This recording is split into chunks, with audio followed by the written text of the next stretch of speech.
काम कर सकते हैं। और रिलेटिव पे क्यों नहीं कर सकते हैं? क्योंकि स्कैफोल्डर उस पे काम कर रहा है, स्कैफोल्डिंग बना रहा है ना। हाड़ा जब बनता है ना तो स्कैफोल्डर और स्कैफोल्डर का जो टीम होता है वही काम करता है, वर्कर जो है उस पे काम नहीं करते हैं। समझ में आ गया ना? बैठिए। बताया आप लोगों को लेडर का पॉइंट बताया था कितना? 8 पॉइंट बताते हैं जब हम स्कैफोल्डिंग पे आने जाने के लिए एक्सेस देते हैं। आने जाने के लिए देते हैं ना एक्सेस।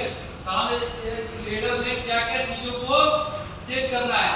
नंबर 1 पॉइंट चेक करेंगे कि उसमें एंटी स्किड पैड लगा है या नहीं, ठीक है, लेडर में।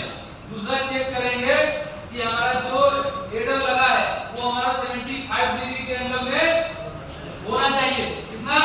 75 डिग्री के एंगल में। अब वो चेक कैसे करेंगे?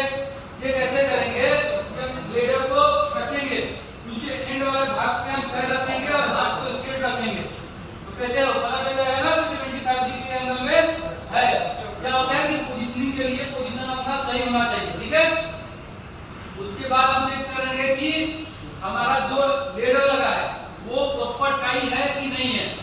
तो हम टाई किससे करते हैं? बेंडिंग वाले से टाई नहीं होना चाहिए। हमारा टाई किससे होना चाहिए?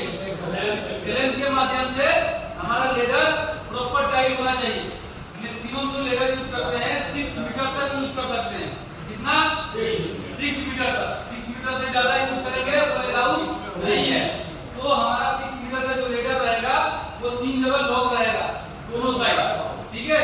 जब हम क्या करते हैं ना लेडर लगाते हैं, लेडर नीचे तो क्लैंप टाइट कर देते हैं, लेकिन ऊपर जब क्लैंप टाइट करने जाते हैं तो दूसरे बंदे को पकड़ना है कि होल्ड करके रखो, पकड़ के तब हम जाकर ऊपर टाइट करेंगे, ठीक है। तो हमको इसको चेक करना है।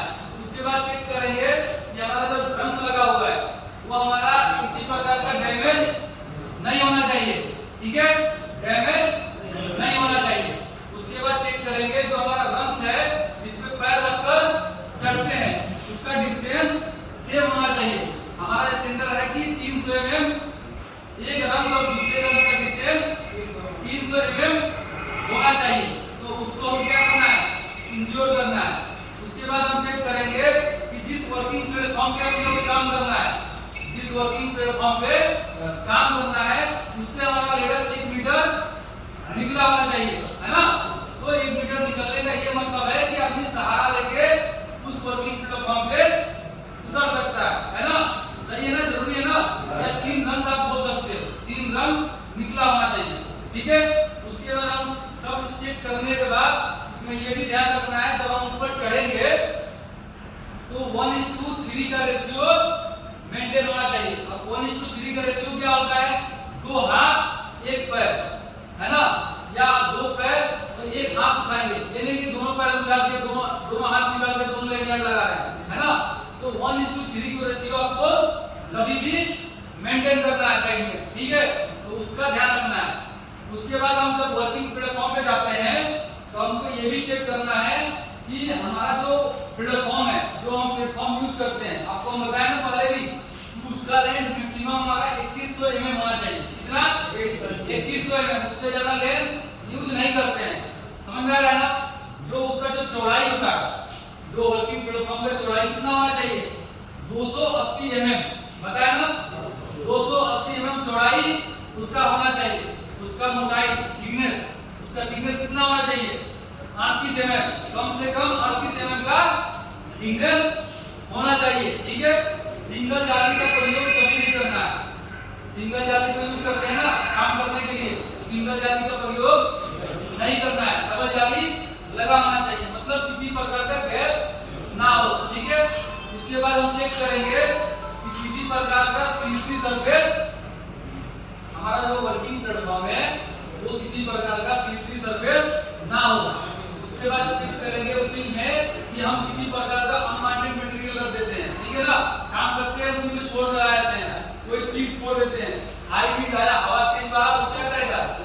ऊपर से उड़ जाएगा, तो क्या होगा? किसी को हानि पहुंचा सकता है या नीचे गिर सकता है ना। तो उसको हम हटाकर साइड में रख लेंगे। उसके बाद हम क्या करते हैं कि जब हम काम करने के लिए जाते हैं तो कोई सामान या इक्विपमेंट क्या करते हैं? लेकर जाते हैं। उस पे रख देते हैं। तो क्या होता है जब हम काम करते हैं ना तो अपने पैर से क्या होता है रख के गिर जाता है, आपको समझ आएगा। तो उसके लिए हम क्या करते हैं, मटेरियल नीचे ना गिरे उसके लिए टोएबोर्ड देते हैं। क्या देते हैं, टोएबोर्ड देते हैं। वो चारों तरफ से क्या करते हैं, घेर देते हैं कि नीचे कोई मटेरियल ना गिरे। तो उसका साइज क्या होना चाहिए, 150 mm। उसका जो हाइट होता है 150 mm होना चाहिए। उसके बाद हम बोले कि एज प्रोटेक्शन, बंदा जब काम करता है ना उसको भी गिरने का चांसेस है, वो गिर सकता है। उसके लिए क्या करते हैं, सेफ्टी बेल्ट को इंक्लूड करते हैं, लेकिन एक एज प्रोटेक्शन अपने को चाहिए होता है, तो उसको बोलते हैं mid rail and top rail.